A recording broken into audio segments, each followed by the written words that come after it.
Well, good evening, everybody. Welcome to another edition of the Van Buren Variety Show. Certainly glad you're here tonight. I have a very special show for you tonight. Now, I do not have a guest tonight. Now, wait. Don't pause. Don't sign off. Just me tonight. I'm going solo, not because I had a cancellation, not because I didn't have a guest tonight. I decided to do this show solo because I've got a very special show for you tonight. So hope you'll bear with me and hope I can do this by myself, but it's something I've been thinking about a lot lately. You know, we hear all about the problems that we have today, especially in the 21st century, the 2020s. We hear, politics, sickness, war, and economy and all this stuff. So thought tonight I'm going to take you, my audience, on an imaginary time machine. And where are we headed? Well, today, the exact date of this broadcast was November the 2nd, 2021. We're going to go exactly 100 years ago to November 2nd, 1921, which not only that year, but we're going to be talking about the 1920s in general. What were the 1920s like? Well, some might say it was a simpler life. Some might say, well, they had their problems as much as we have now. So tonight we're going to talk about especially the pop culture of that decade. Not so much, I know there was crime, there was political discourse, there was even certainly after World War I. But tonight we're going to be talking about just the pop culture, what was popular, the fashions, and maybe even kind of look at ourselves and say, you know what? The more things change, the more things stay the same. So hope you're glad to come tonight. Naturally, I can't talk about a whole decade in an hour. So there's going to be things I'm going to miss, but I try to get the most popular, the most historical things that happened that decade. So again, welcome to comments. And like I said, sit back and we're going to go back to the 1920s tonight, folks. So hope you enjoy the show. Again, I'm going to look back at different things. Whoop. I'm trying to get a CD ready for you to play some 20s music. It's not working too well. What do you do with a live show, right? So anyway, so we're going to go back and take a look at what was going on that decade. And it would not be complete without talking about what people wore back in that decade. You'll find that it's a lot different than what we wear today. So let's take a look. I'll let everybody kind of talk about open discussion, kind of what that was all about. So how about that? This is the ladies' wear of the 1920s. Check out the hair and the clothes. Hey, to me, that's not tacky. It might be a little old-fashioned, but that was pretty much the common dress back then. So, wow, how styles have changed, right? Oh, I got some other fashion pictures from the internet. Let's see what we can think about here. So that's not a bad picture of these two ladies back in the day. And if you haven't heard the term, these are flapper girls, and you can see why. Wow, they must be either on a show somewhere, a live show, or maybe they're going out somewhere. Or I don't know. I thought they were singers at first, but I don't recognize them anywhere. So if anybody knows that's a musical group from back then, let me know. I'm really interested to know kind of more of the history. So let's go on. I found these pictures. Now that's pretty good. I don't think that's a wedding picture. Would you say that's a vacation picture? What would you say that is? So I finally got my CD to work. So I'll play a little bit of music in the background. Can y'all hear that?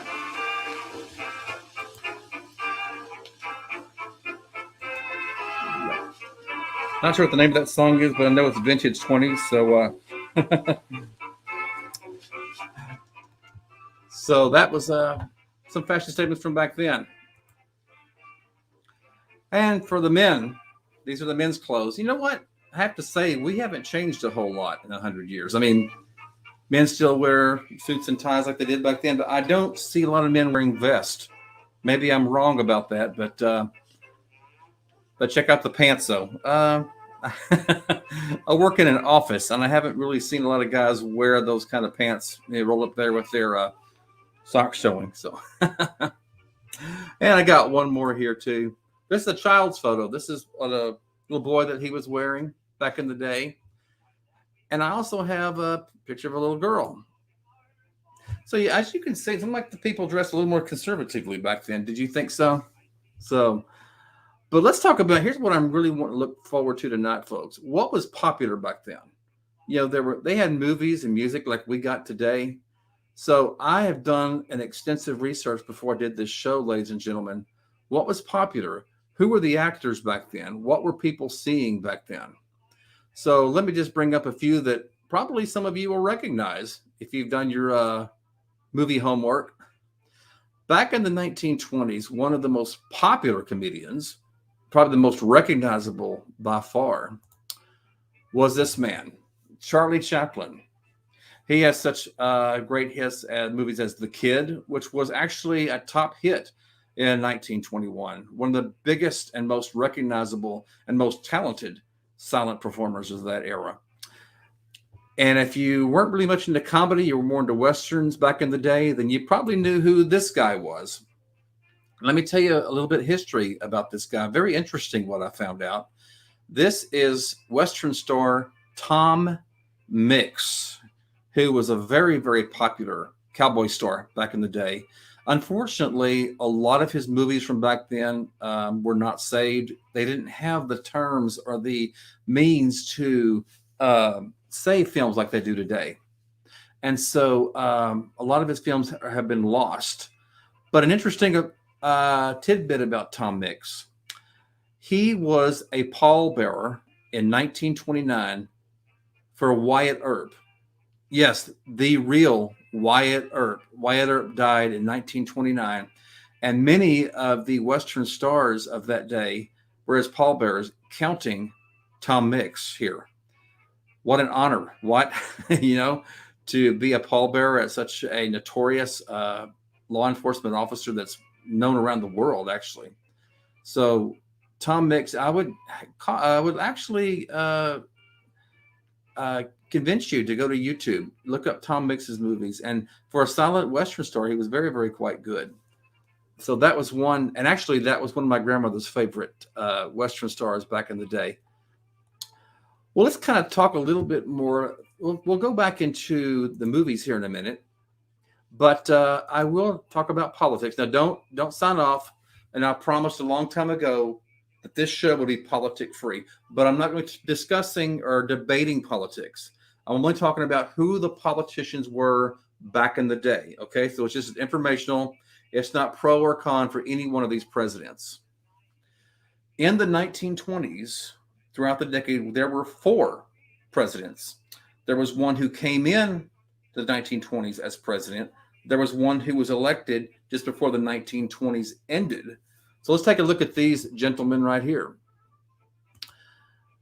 This is President Woodrow Wilson. He was actually president during the First World War in 1915 up to 1918.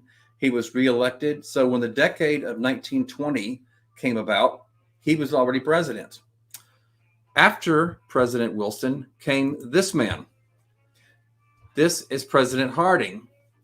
He was actually elected. His actual, should I say, his inauguration was on March the 4th, 1921, which has already been 100 years ago. President Harding was a good president. Now, there was some scandal in his administration, which, what's new? Name me a president that didn't have something kind of scandal in their presidency. After President Harding came President Coolidge, Calvin Coolidge. He only served 1 term. And he was quoted as saying that, not necessarily that he was glad to be away from the White House, but he said he, quote, using his words, didn't seem like he fit into these times. That was the 1920s. What would he think about the 2020s if he didn't think he fit in the 1920s? But overall, he was a very good president. And the last president to be elected in the 1920s was this man, Herbert Hoover. Now, poor Herbert Hoover became president at a very bad time, folks. In case you don't know your history, throughout the 1920s, which they called the Roaring Twenties. It was a very prosperous decade. People were buying stock, businesses were booming, people were hiring. I mean, it was one of the most prosperous decades of the United States. But it all came to a crashing halt, quite literally. It was called the Black Friday. The Great Depression started with the stock market crash in October of 1929. Of course, when something like that happens, they always blame whoever is the president. Now, whether he is to blame, you can read your history. It's a matter of debate. He did try, but unfortunately it was enough and we plunged into depression. So these are the presidents of the 20s: Wilson, Harding, Coolidge, and Hoover.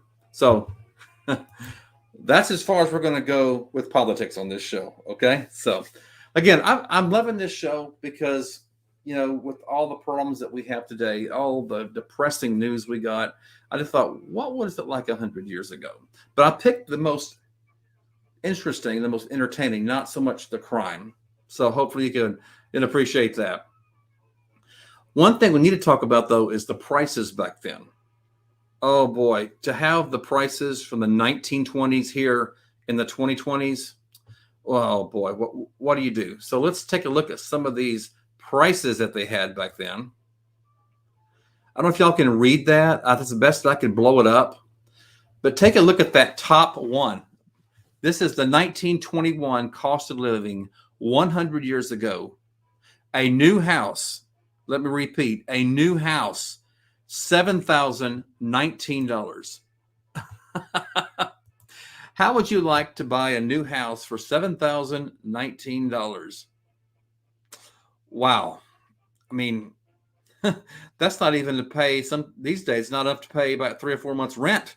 But back then you could buy a nice house for $7,019. Wow.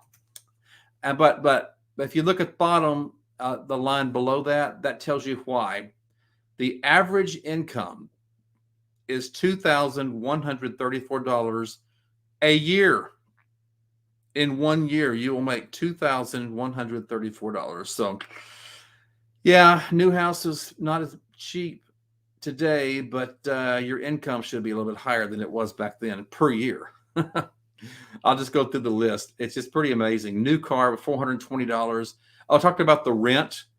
I don't know how much rent is today all over, but I've seen it as low as $1,000 for up to $2,000, maybe even $3,000 a month. But if you lived in 1921, you pay $15 a month.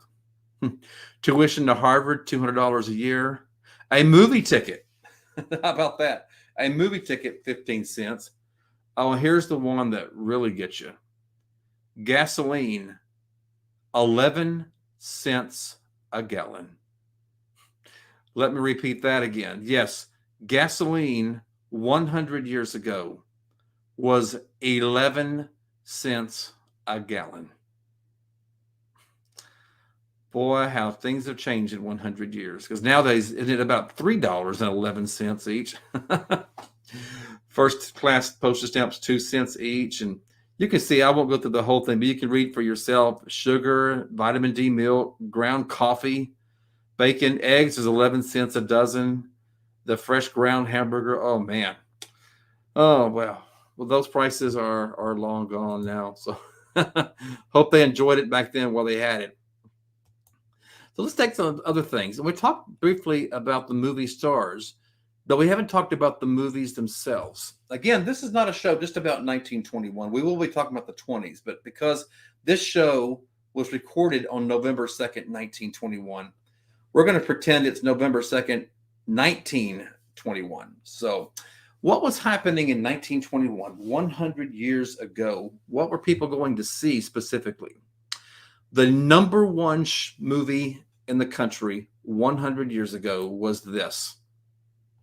It was called The Four Horsemen of the Apocalypse. And I have to admit, ladies and gentlemen, I have not seen this movie in its entirety. It is on YouTube.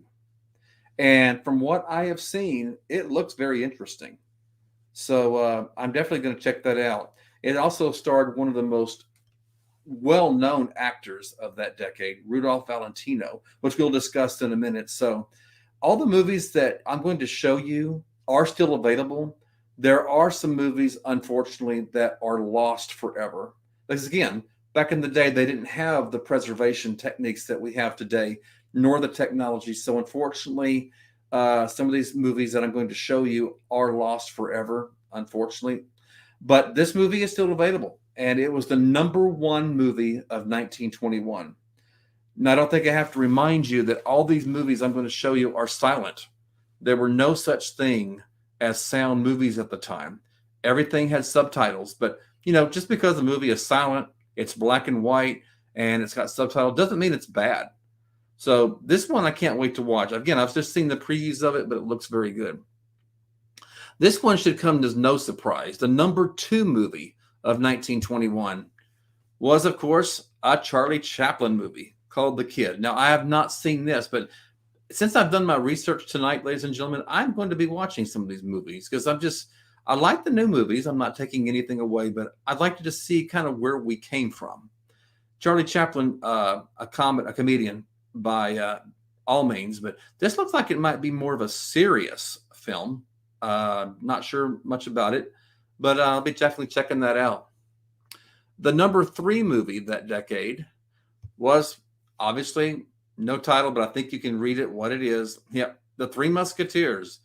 Well, that movie's been remade so many times, but that looks like a very good movie indeed. The #4 movie was The Sheik. This also starred Rudolph Valentino. And if you never heard of Rudolph Valentino, he was a very popular movie star back in the day. I mean, he had multiple films. So, and then let's see. After that, we have #5, The Fairs of Anatole. I'm not familiar with that one, but audiences in 1921 seem to like it. Orphans of the Storm. That one sounds like that would be kind of a tragic movie, just by looking at the picture itself. The #7 movie, The Little Lord Fauntleroy. I read about some of that, and that sounds like a very, very serious drama. I'm only going to do the first 9. I'm not going to go through the top 100. Don't worry. I've got just the top 9 here. School Days. I've never heard that movie, but I think that's one of the movies, ladies and gentlemen, that is lost right now. And I know the next one that I'm going to show you is. Now, this one is kind of questionable as far as a title. I don't know the movie. It's been lost, but take a look at this one. I just thought the title was kind of amusing, and the picture they have with it. The name of the movie is Why Girls Leave Home. Now, check out the model they have on here. I can't help but wonder, why did she leave home? Or do we really want to know? We'll never know, unfortunately, ladies and gentlemen. When I did my research, this film is lost as well. So as you can see, the people back then in the 100 years ago loved the movies just as much as we did. But I'm definitely going to check this one out because The Four Horsemen, what I have seen of it on YouTube, it's a free movie. It looks very interesting. This was the #1 movie in the country 100 years ago, 1921. This is what people were lining up to see. And again, I can't comment on the whole movie, but from what I've seen in my research, it looks very good. So I would definitely, if I were you, check that out. Let's look at some more history. Now, as I said in my opening monologue, the 1920s were not without controversy. In fact, right when the decade started, this happened right here. I'll let you read that title. It's from the Buffalo Evening News, and it says, "The United States goes dry." Now, for those of you that don't know what that means, yes, there was a law that was passed, an 18th Amendment to the Constitution that outlawed alcohol. And I mean outlawed everything. It was illegal to sell alcohol. It was illegal to consume alcohol. It was illegal to possess alcohol. Anybody that had alcohol in their own homes when this passed better have keeping it quiet. So yes, this actually became a law all throughout the 20s, was not repealed until the early 30s. Now, some people celebrated this. They were glad to see the United States go dry. As you can see here, these people are actually, it's kind of weird. They're toasting, but it says right there, they're complying with the 18th Amendment, no intoxicating liquor. But what are they doing right there?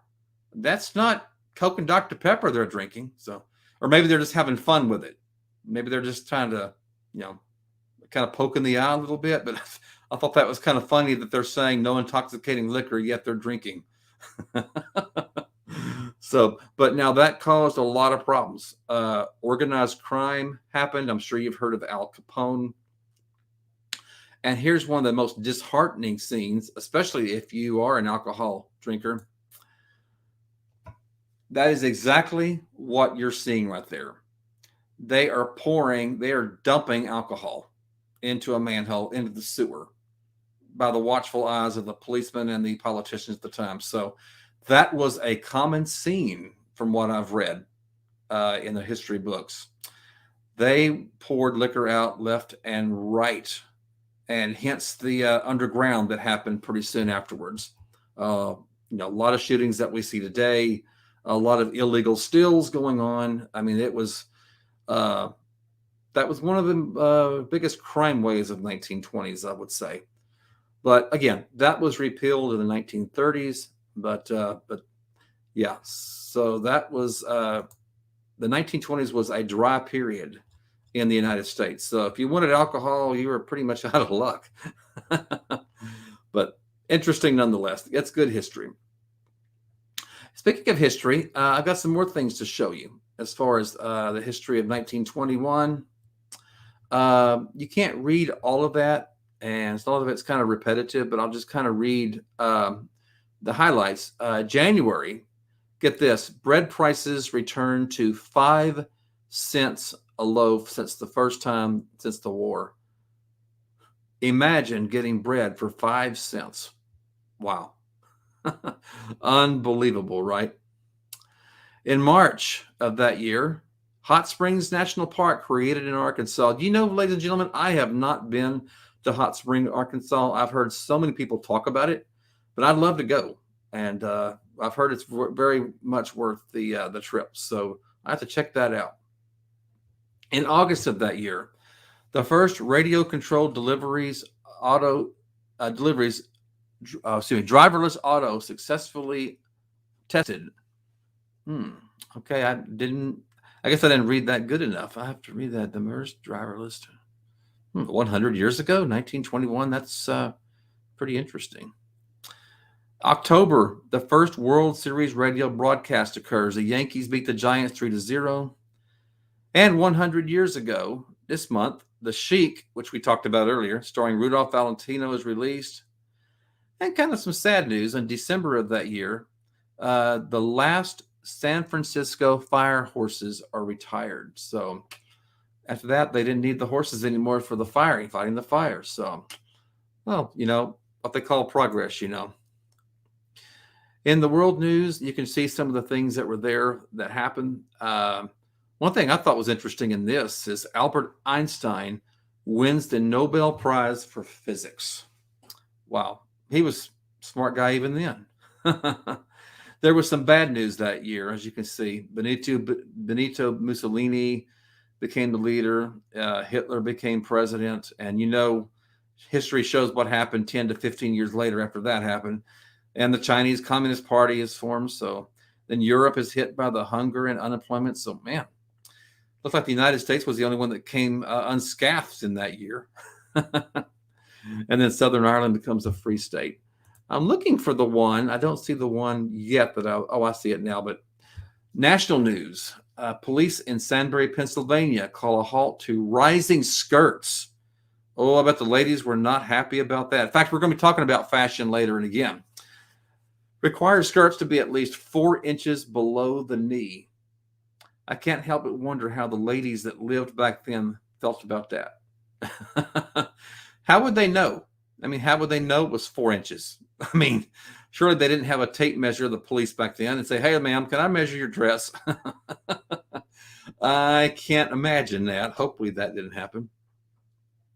This one I thought was interesting. The first broadcasting station opened up by Westinghouse, KDKA, carries the Harding Cox election returns. In fact, there's a history. It shows, ladies and gentlemen, that KDKA was the absolute first radio station to sign on the air in the 1920s. And do you know that KDKA is still a radio station today after more than 100 years ago?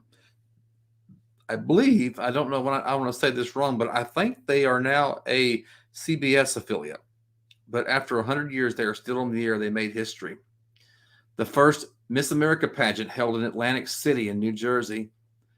And the last one, Plymouth Rock, moved to brick building for security reasons. So that must have been people that were mad about the alcohol. Interesting. So let's talk about the music now. Now, I want to show you something here that I bought quite a long time ago, and I'm going to share some of this with you. Let me clear the screen here.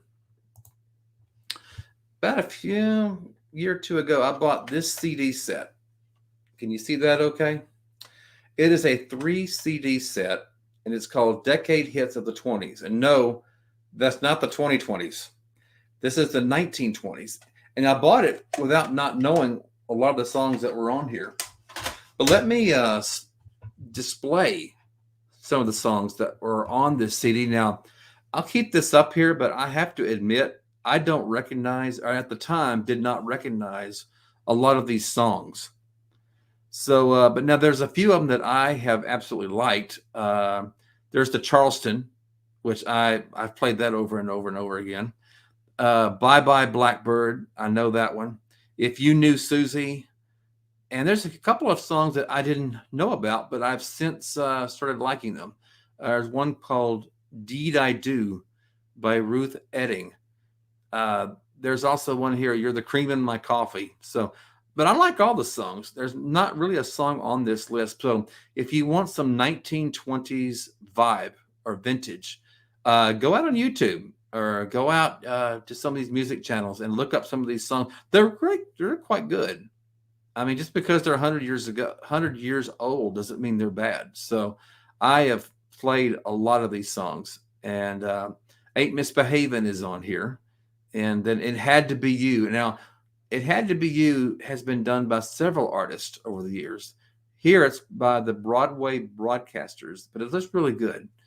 So, when you get a time, come back and you can pause this part of the video and you can kind of see more of the songs that are on here. These were all top hits of all the 1920s, not just 1921, but all throughout the decade. So highly encourage you to do that and learn about your history, because this is kind of where we came from and kind of where everything got started. So absolutely one of the things that you should check out. Talking about some of the music back then, one artist that I found, he was a big band artist, and maybe you've heard of him, but I only found his music from that CD collection I told you about. And I've looked up more of his music online, and I really do like it. I mean, it's really good. I mean, he rivals the ones that came 20 years after him, like Glenn Miller. So this is Paul Whiteman, and actually his song called Whispering. It was the #1 song of 1920. So I would highly encourage you to go to YouTube or Spotify and look up the song Whispering by Paul Whiteman. I mean, it was a #1 hit in 1920, and I can absolutely see why. It was very good. He also did a song 3 years later called I Love You. It was from a Broadway show in 1923. So I don't have his greatest hits, but I've been listening to a lot of them. So Paul Whiteman was a very recognizable band leader back in the day. Also, right behind him was this lady here. Ruth Etting was her name. Now, she did have a tragic life later on, but in the 1920s, she was one of the top female artists of the decade. One of her top hits was called Deed I Do. Yeah, Deed I Do. And that was the number one, well, should I say, one of the number one songs of 1927. And there's someone online that has the original 78 RPM record of that. I'm sure that's worth a lot of money. So if you know her music, definitely look it up. Deed I Do is probably one of my favorites as well. But now, if you weren't much into big band or pop music or jazz back then, people probably listened to this man right here.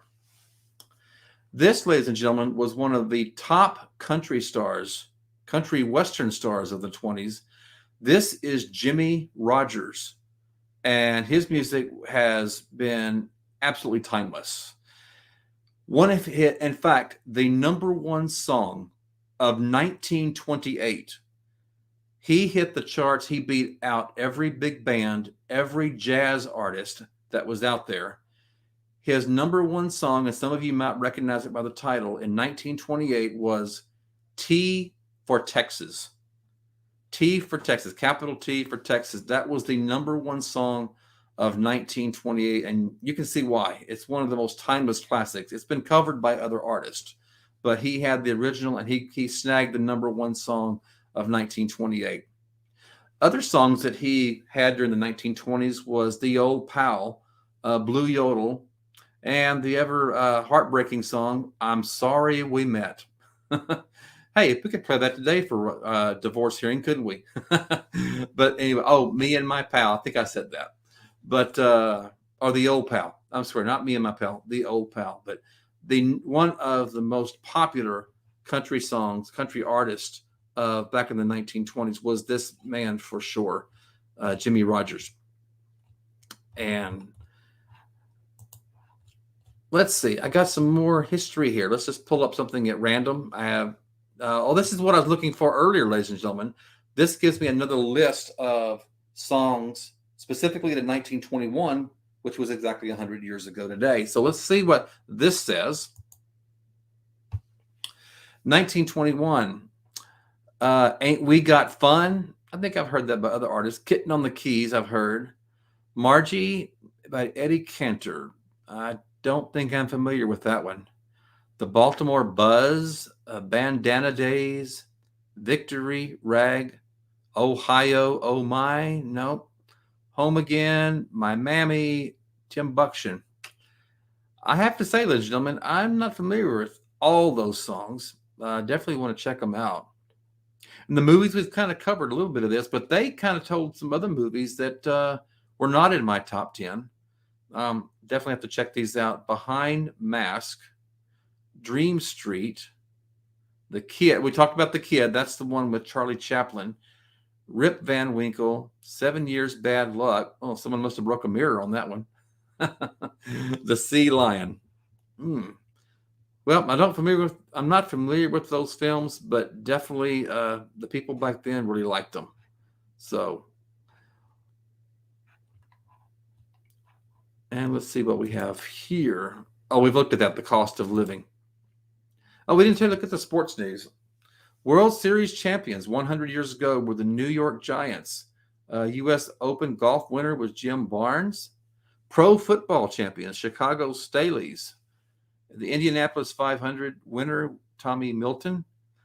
You know what? I'd love to see a clip of the Indianapolis 500 100 years ago. That would be very interesting to see how far we've come since then. Oh, the Kentucky Derby winner, Thompson on Behave Yourself. That's a good name for a horse. The Canadian Grey Cup champion was Toronto Argonauts. And I forgot about this, ladies and gentlemen, until I read this very last thing on this page. If you can't read it, I'll read it to you. It says right in the bottom, remember when Shoeless Joe Jackson is officially banned from baseball. There was a movie about that. And for the life of me, I cannot remember why he was banned. There was a reason why. I don't remember specifically why. I don't know if it had anything to do with the prohibition or organized crime. I haven't heard one way or the other what his what his crime was, why he got banned from the baseball. But there was a reason. There was a movie out. If someone knows, you can leave a comment and let me know for sure. But that was the top sports headlines of that decade. And I think we covered that one. Yep. And we covered that. So we're just kind of moving right along here. Okay, we talked about that earlier, but I kind of want to give it to you in one list. I showed you the posters for each of these movies, but now these were the top 9 films of 1921. And I did my research. I didn't take take it for granted for just one source. I made sure that these movies were exactly what they said they were, and it was. The top movie of 1921 was The Four Horsemen of the Apocalypse. And it was, for like I said, I'll watch that later when we break. So it's like a really, very, very good movie. So I can't wait to see that. Yeah, Gene, let me just look at your comment here. Yeah, American professional baseball player by many counts, one of the greatest, who was ultimately banned from the game because of his involvement in the 1919 Black Sox scandal. Oh, okay. I had forgotten about that, Gene. Yes, there was a scandal. I had forgotten about that. So yeah, he did some time for that. Well, I don't want to say did some time, but he actually was blacklisted from baseball from that moment forward. So unfortunately, that's you got to pay the consequences. So. But he's a legend nonetheless. So let's talk about some of the things that were popular back then as far as commercials go. And let's see. I thought I saw a commercial here that I was going to play for y'all from the 1920s. And of course, on a live show, I can't find it in time. Bear with me, folks. That's what you do when you get a live show. You get what you come for. Okay, here it is. Pompeian. I'll tell you why I put this out here, ladies and gentlemen. I am not familiar with this beauty powder. I have never heard of this beauty powder in my life. Am I saying it right? Pompeian? But what got me at this, the tagline down here says, "Love at first sight." But look at the picture. It's a young man talking to a young lady. And it's like, there might be, falling in love, but there's an older gentleman right behind him. Now, I knew back then they had tag-alongs, so a chaperone, I guess is the word I'm looking for. You think that's what that is? Is he chaperoning, making sure that everything stays nice and innocent down there? So I just thought it was kind of funny, like, man, no moment of privacy. Either that's her father, or that's just somebody making sure that, okay, there's enough space between them, nothing going on. So I don't know. I guess I muse easily. So Pompeian beauty powder with, I guess he never heard of Three's a Crowd, but that must be her chaperone. So anyway, that was popular back in the 1920s. I don't even know if they make that today, but anyway, I'm sure a lot of women wore that back in the day. Now, here's a commercial from the 1920s that you'll definitely know. I was not aware that Campbell's soup was around that long, but obviously it was. And they still make vegetable soup today, ladies and gentlemen, 100 years later. And they don't make the soup that I made back then. I like cream of chicken. I like cream of chicken, or I like cream of mushroom, and tomato, of course. But yeah, I mean, when I saw this ad, I was like, wow, it's amazing. That company's been around for 100 years. So people back then in 1921 were eating it just as much as we eat it today. So that was an interesting call that I knew. I found out a bunch of things about 1920. Now, one of the things that I found out mostly about the 20s is there was a big mistake people made at the time. They didn't know they were making a mistake. Everybody back then wanted to get rich. I mean, who doesn't? Everybody wanted to get rich. But people put too much confidence in their stocks.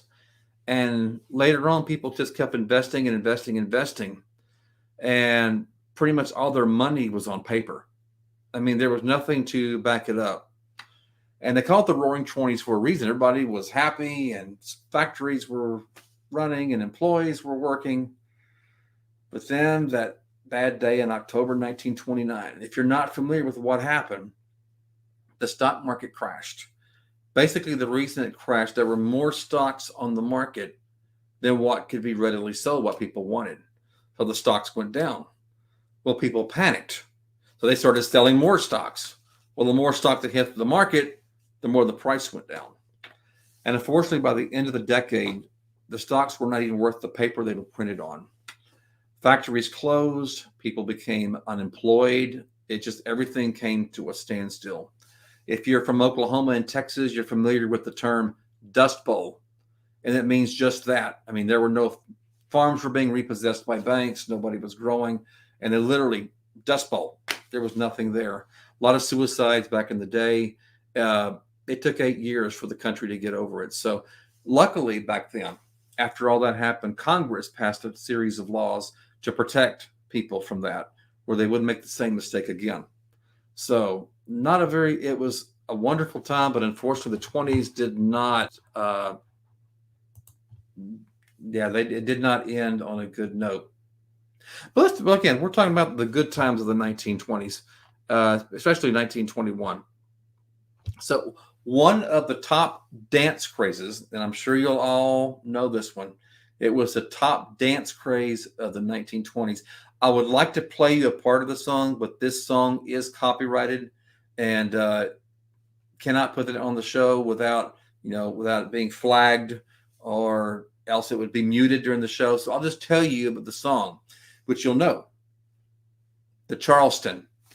The Charleston was released about in 1924, I believe, 1925 is along that year. And that was one of the biggest dances crazes of the decade.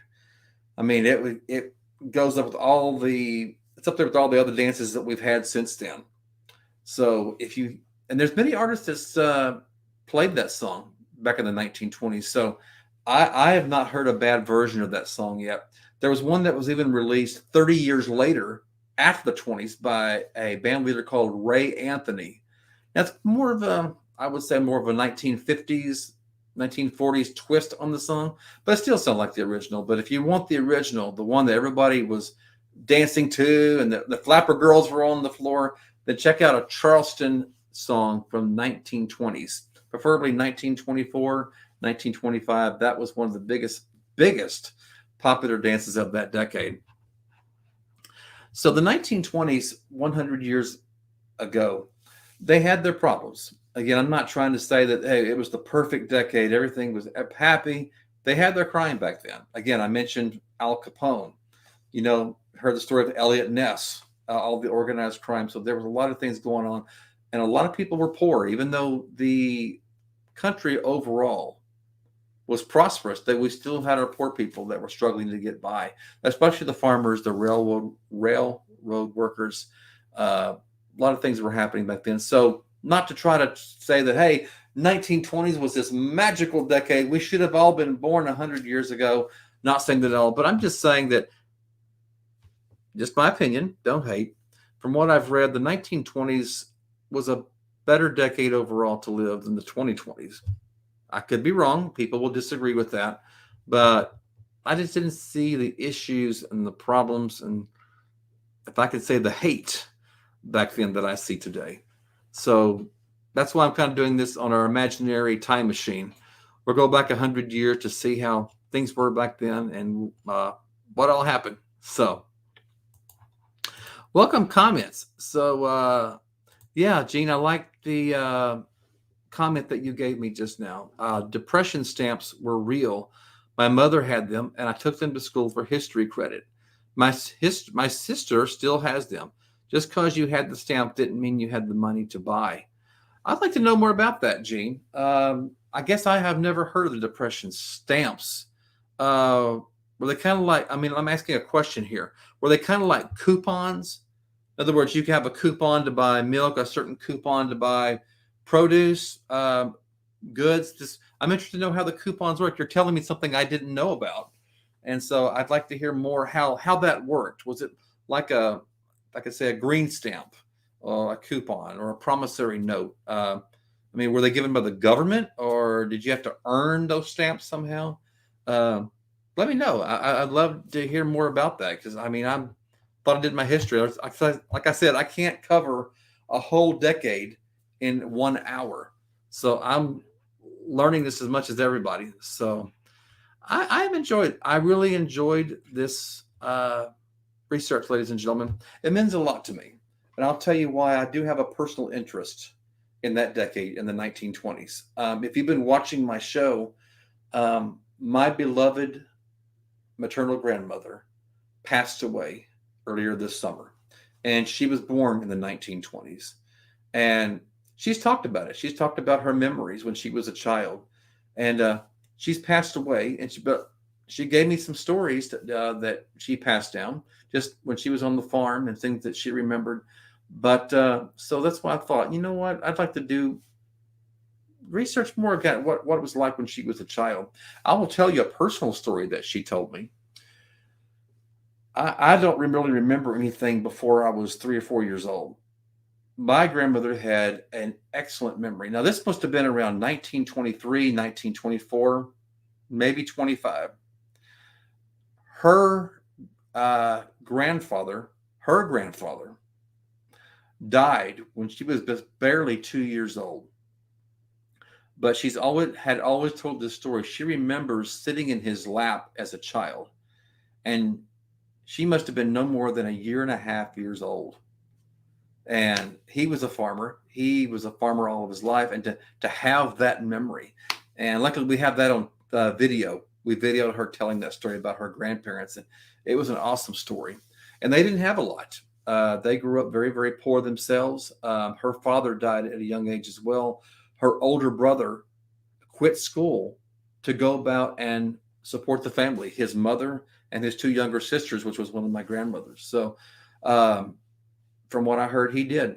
He hated leaving school, but you had to do what you got to do back then. So, and he was a World War II veteran himself later on. So anyway, those are some personal stories from the 1920s. Hope you enjoyed that. Okay, Gene, let me pull up your answer here for everybody to see. Depression stamps look like small stamps to buy sugar and eggs, milk, all needed items. It was to limit what you could buy. That's right. Kind of, I guess you could say a rationing almost. So, okay, that was interesting. Oh, that's okay. It says depression stamps were in the 40s. I jumped ahead, but that is how far the outreach of the crash lasted, because war came right after that. And you're right about that, Gene. You're right, because my grandmother told the same thing. There were certainly things they could not buy during World War II. Everything was rationed. You had to for the war effort. A lot of their husbands, sons, brothers were off at war, and the wives just couldn't buy what they wanted, or anybody actually.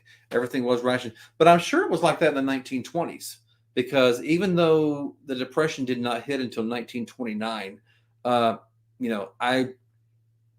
I can't imagine people would be hoarding back then. I mean, the World War I had just ended, and so even though times were tough, I think people were a lot more respectful back then. I've read about the culture back then, and again, not talking about politics, pro or con, but one thing I noticed, ladies and gentlemen, and it's not intended to be a swipe at the 2020s or even the 21st century. I did not see a lot of political discourse back then. I mean, there were people that, were Democrats. There were people that were Republicans, but I didn't see a lot of this in the history books. I've looked at films, and there were people that were disappointed when their president did not get elected, but I did not see the hatred back and forth. In fact, I've heard my grandmother even talk that, well, even if your guy didn't win, at least everybody rallied behind the president. Now, I'm jumping ahead a few decades, but when FDR did his fireside chats, especially during the Depression and World War II, everybody hung on. Even if you didn't really like Roosevelt, people came together. And I wish we had that today. I mean, I'm not giving up hope. Maybe there's hope for that. So, let's just kind of review. Hope I haven't bored you all too good. But again, I'm going to just talk about the number one things from that decade. Again, I'm not trying to promote this or shove this movie at y'all, but just to remind you that 100 years ago, as of November 1921, 100 years ago, this was the number one movie of that year.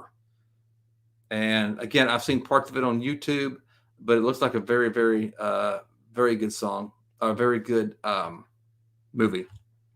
Speaking of songs, the number one song of all of that decade, of that year actually, was I Ain't Got Nobody.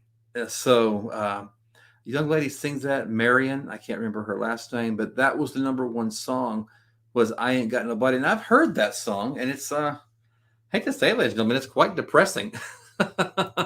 But, people liked it well enough that they wanted to listen to it, and they made it number one.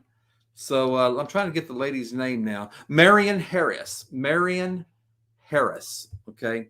Marion Harris, I Ain't Got Nobody, was the number one song of 1921, 100 years ago. Again, and I did check, ladies and gentlemen. I'd love to play it for you, but that is a copyrighted song. And so this video absolutely would get flagged or it'd be muted. So just look for yourself. I Ain't Got Nobody, Marion Harris. But don't, in my opinion, don't look for a happy tune. Because think about the title. I Ain't Got Nobody. Yeah. And I think one of the lyrics is nobody loves me. So, I will keep the Kleenex handy. But evidently, the people that lived 100 years ago liked it enough to make it number one. So that indeed was one of the top songs of that year. And again, this guy, I've discovered his music, Paul Whiteman, one of the most famous orchestra leaders of that decade. Again, the number one song of 1920 was a song called Whispering by this gentleman, Paul Whiteman. And even like 3 years ago, he did a song for a Broadway play called Little Jesse James. The name of the song was actually I Love You, and that's available as well. So I would, highly recommend check his out. And to just review, this man here, Jimmy Rogers, had the number one song in 1928 called T for Texas. And it's a good song, ladies and gentlemen, but the lyrics, if you really listen to the lyrics, you kind of wonder, was he a bitter man? Because I won't give away the song, but okay, you got to remember this is 1928. But in the lyrics, he talks about shooting the lady that left him, and then later on, shooting the man that she left him for. So, okay, I'm thinking a little bitter there, Jimmy. But it's really good. And sometimes it has nothing to do with T for Texas, but it's an amusing song nonetheless. So you might want to check that out. And just review. And I did this for my grandmother's sake right here. My late grandmother. She had always talked about this man. She would go to the movies. And he was also popular in the 30s as well. This is Tom Mix, M-I-X. And there's some of his movies that are still surviving. They're on YouTube. In fact, one year, many, many decades ago, I found a bunch of his movies on VHS tape back when we still had VCRs. And I gave her all the movies that I had. And she really enjoyed him. So he's, again, silent Western star. But, just because you have subtitles doesn't mean it's a bad movie. So I'm trying to give you a little bit of pop culture here. And again, if you like comedy from back in the day, there's always Charlie Chaplin. You know that even Laurel and Hardy were not a group back then in the 1920s. They were in the late 20s, but they weren't. This was the guy you want to talk to or see if you wanted to get a good laugh. And, of course, all the ladies back in the day, like this guy, Rudolph Valentino. Now, he had, unfortunately, a tragic death.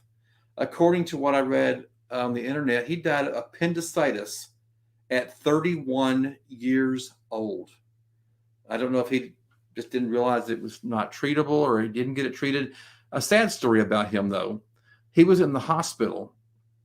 And according to what I read in his history, the doctors and everybody knew in that hospital that he was dying, that he was going to die. They withheld that from him. And all through that, he thought he was going to get better. And later on, he did go into a coma and ultimately did die at 31 years old. And I thought, that's kind of mean. I mean, if I was in bed on my deathbed, I'd want to know. Don't give me false hope. But that's how Rudolph Valentino passed away. But his movies are still here. If you like silent movies, and he's done a lot of good movies, like The Sheik was one. So, Holly, if you like the 1920s movies and you want to get into our history, check him out because he's a really good actor as well, from what I've seen. Well, ladies and gentlemen, that's pretty much all I had. There was a lot more that I had here, but again, how do you squeeze a whole decade into 1 hour? But I want to show you the more positive side. I didn't want to show you the crime and some of the discourse that happened back then. You can turn on the news and see that. So I want to give you some of the more positive aspects of our 100-year time travel. So things have changed in 100 years, but one thing that doesn't change is we need to support each other, love each other, help each other out when we can. That's what they did 100 years ago, and hopefully that's what we can do 100 years later. Because our grandparents, great-grandparents, great-great-grandparents, they did the same, hopefully, back in the day. So hopefully we can carry on their tradition. And just so you know, in case you didn't know, the fashions that I was showing you at the very beginning of this program, you saw these fashions. Here's a little boy, but this one here, this little girl, that is actually my grandmother in the 1920s. Yes, that is her as a little girl.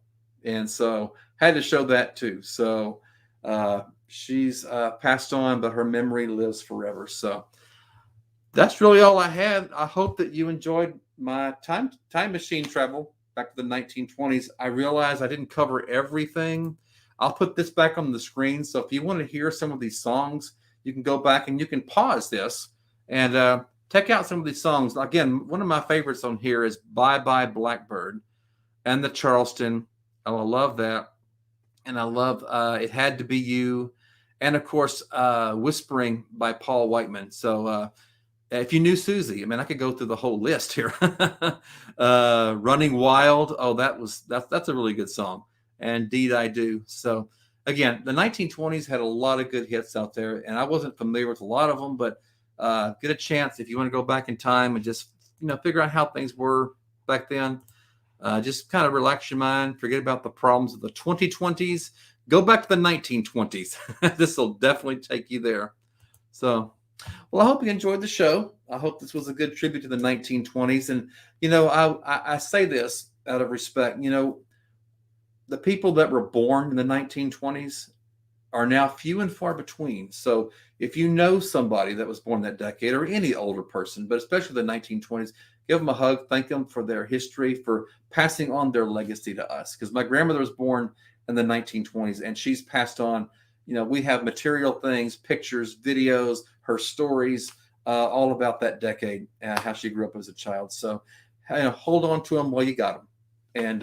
And just in case, by chance, there's someone watching this that was born in the 1920s, the 1930s, or even the 1940s, just thank you for your history. And please write your stories down.